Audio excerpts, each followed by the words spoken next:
네, 박원순 서울시장으로부터 성추행을 당했다고 고소한 전직 비서 측의 기자회견이 어제 열렸습니다.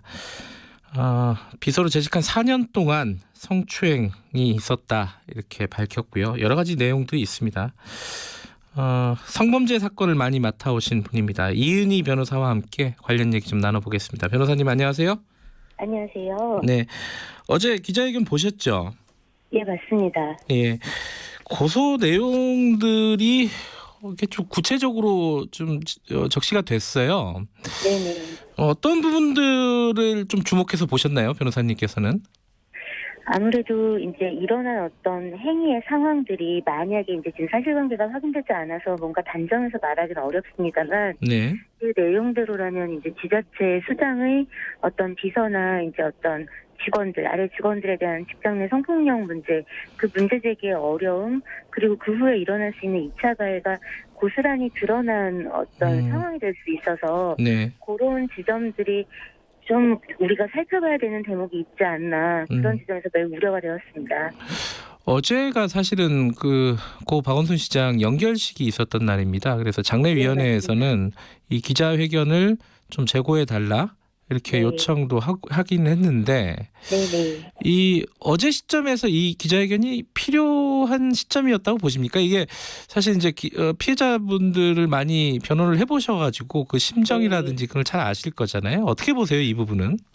그러니까 그 시점이 꼭 필요했냐의 문제보다도 네, 그러니까 이 즈음에 지금 피해자가 이런 기자회견을 할 만한 상황은 있었는가를 일단 봐야 하는데 네, 애도 자체가 이제 사람의 사망에 대한 애도 자체를 가지고 뭐 그 자체가 2차 가해라고 본다던가 네, 혹은 진상을 규명해야 된다라는 목소리 자체를 가지고 애도를 안 한다라고 볼 수 없는 것처럼 네, 피해자의 입장에서는 당연히 2차 가해가 일어나고 본인이 가지고 있는 좌절이나 걱정 혹은 향후 예상되는 어려움이 있다면 말을 할 수 있는 거라고 생각을 합니다. 네, 그런 점에서 생각해 본다면 네. 지금 그 애도를 빌미로 해서 일어난 2차 가해들이 애도라는 말 뒤에 숨어서 일어난 네, 2차 가해가 굉장히 이제 좀 수위가 높았고 네, 그렇다라고 한다면 피해자가 뭐 어제가 아니라 오늘 했다고 해도 그거에 대해서는 계속 문제 제기가 또 막 있고 뭐 그거에 대한 시비는 있었을 거라 네, 어제 하면 안 됐다라고 얘기할 만한 또 이유가 있는가 생각해 보면 꼭 그건 아니지 않겠나 네. 그렇게 생각합니다.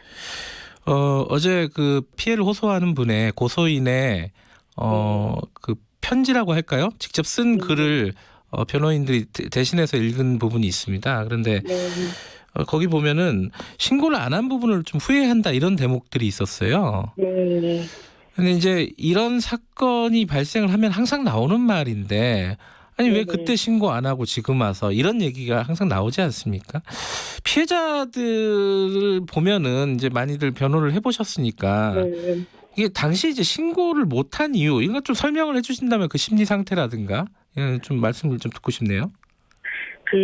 이제 어떤 가해자가 극단적인 선택을 보통 하는 경우에 일반적으로 네, 사람들이 이제 피해자 때문에 지금 시끄러워졌다 이제 이런 식으로 생각을 하는 경향이 있습니다. 아직까지 네. 우리 사회가. 네, 근데 그 이유는 지금 뭔가 조용하고 안정된 상태를 뭔가 누군가 발언함으로써 해쳤다 이제 이렇게 느끼기 때문이거든요. 네, 근데 그건 뭐냐면 사람은 누구나 좀 안정된 상태에서 살고 싶어하는 성향이 있는 거죠.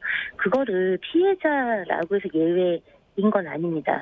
그러니까 어떠냐면 이게 삶의 현장이고 노동의 현장이고 네, 그러니까 이제 내가 조금 참으면 내가 조금 피하면 이 문제가 시간이 지나면 조금 이 피해가 완화될 수 있지 않을까라는 네, 바람 그리고 그 바람 위에 내가 이 문제를 제기하면 잘 해결될까라는 걱정과 두려움 이걸 문제 제기하고 난 다음에 이 삶이 다 엉망진창이 되면 어떡하지라는 막막함 이런 게 이제 뒤섞여 있는 거죠. 네, 그러다 보니까 통상 이제 문제 제기할 때까지 좀 시간이 걸리고 네. 그리고 이제 문제 제기를 하면 또 이런 논란에 휩싸이고 이제 이런 것들은 계속 반복되고 있는 상황입니다.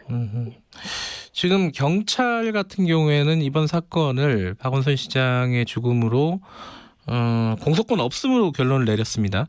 네. 이러면 이제 수사를 안 하게 되는 거잖아요. 네네 수사를 못 하는 거죠. 예, 원래 이게 통상적인 건가요? 이런 경우는? 예, 그렇습니다. 왜냐하면 이제 고소인이 사망한 경우라면 네. 고소인이 문제 제기를 해놓고 간 어떤 뭐 고소장이라든가 뭐 제출한 자료가 있는 상황에서 고소인만 사망을 한 거니 네. 그 다음 수사를 진행하면 되는데 네. 이제 이 피고소인이 사망을 한 경우에는 피고소인에 대해서 이제 기소를 어차피 할 수가 없잖아요. 네. 그러니까 지금 공소권 없음이라는 말은 그러니까 피고소인이 사망하게 되면 네. 기소를 할 수가 없고요. 수사를 만약에 했어요. 그런데 네. 혐의가 이제 혐의점이 있어서 기소를 해야 된다. 네. 그런데 기소를 할 사람이 없는 거예요. 그러니까 기소를 할 수도 없고, 그런데 그 이전에 뭔가 이제 고소인이 제기한 문제에 대해서 어떤 피의자의 방어권이 이제 발동돼서 본인의 어떤 입장이라든가 그때의 상황에 대한 변이 하나도 나오지 않은 상황이잖아요. 네. 그러니까 수사도 제대로 이루어질 수가 없는 상황이기 때문에 네. 형사소송법상 그 부분에 대해서 공소권 없음으로 처분하도록 법에서 의율하고 있습니다. 이번 사건이 뭐 특별히 예외인 경우가 아닙니다. 그런데 지금 어제 기자회견에서 보면은 그 네. 진상규명은 꼭 필요하다 이런 입장이었어요. 그럼 어떤 네. 방식이 가능할까요? 지금 상황에서는? 사실상 수사기관에서 수사를 계속 할 수 있을지에 대해서는 의문도 있고 네. 법 절차의 한계도 있기 때문에 네.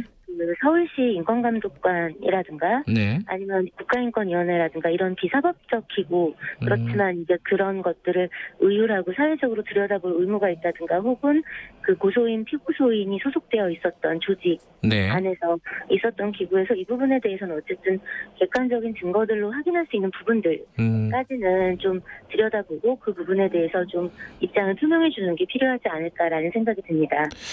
이 어떤 기관에서든지 만약에 이런 진상 조사가 이루어진다면은 서울시 차원이 네. 됐든 어떤 부분에서 주목을 좀 해야 될까요? 예컨대 이게 성추행을 했냐 안 했냐 이 부분만 있는 건 아니잖아요, 그죠?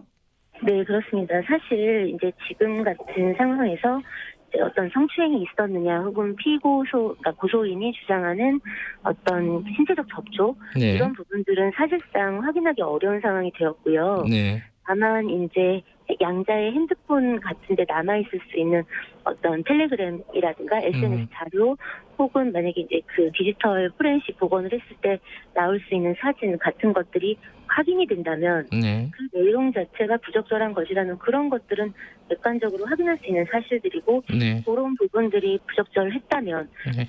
그 부분에 대해서는 그걸 소명했던 기관에서 이런 부분들이 나왔고 이런 것들은 피해자의 입장에서 문제 제기할 만한 상황이었다라고 본다. 그런 부분에서 이 문제 제기 자체에 대해서 이 문제 제기를 한 당사자에게 계속해서 가해야 하는 행위를 사회가 해서는 안 된다 같은 그런 부분들은 좀 소명할 수 있지 않을까. 그리고 이제 지금 고소인의 말로는 네. 지금 서울시 측에다가도 그간 이야기를 해왔는데 네네. 이게 전혀 뭐 위로 보고가 올라가거나 시정이 안 됐다는 거잖아요. 네. 조치가 되지 않았고 그러면 그런 부분이 있는지에 대해서는 좀 더 철저히 조사를 해볼 필요가 있는 것이죠. 또 하나가 기자회견에서 이 얘기가 나왔어요. 그 고소를 한 직후에 피고소인에게 이 관련 사실이 전달이 된 거 아니냐. 네네. 이제 그렇게 지금 추정이 가능한 상황이잖아요. 예, 그렇습니다. 그 부분에 대한 조사가 좀 필요하다 이런 입장인데 이건 어떻게 보셨습니까? 일단 고소인의 입장에서 만약에 자신이 고소한 사실이 네. 뭔가 절차를 벗어나서 예외적인 상황으로 우선적으로 피고소인에게 전달이 되었다면 그건 굉장히 심각한 문제죠. 왜냐하면 그저 고소된 사실만 전달이 된 건지 네. 아니면 고소를 하면서 제출한 증거라든가 고소인의 진술이 같이 전달이 됐는지 모르잖아요. 네. 일단 수사 공정성의 부분에서 어떤 고소인의 입장에서는 내가 공정한 수사와 판단을 받게 될 것이다라는 것들을 신뢰하기 어려운 상황이 펼쳐지는 부분도 있고 네. 이런 것들이 또 이제 우선 알려지면 피고소인 입장에서 증거인멸 같은 걸 할 수도 있는 건데 그런 부분들이 만약에 알려졌다면 어떤 루트를 통해서 네. 그런 부분들은 굉장히 문제가 있는 겁니다. 그렇기 때문에 철저히 조사해서 네. 그 부분에 대한 책임이 있는 사람이 있다면 그런 정말 상황이 있었다면 그것에 대한 책임은 물어야 마땅하지 않은가 생각합니다. 근데 이게 사실은 이제 공무원 같은 경우에는요, 특히 네네. 경찰에 어떤 사건이 접수되거나 인지되거나 했을 때 그 네. 기관에 통보를 하게 돼 있잖아요.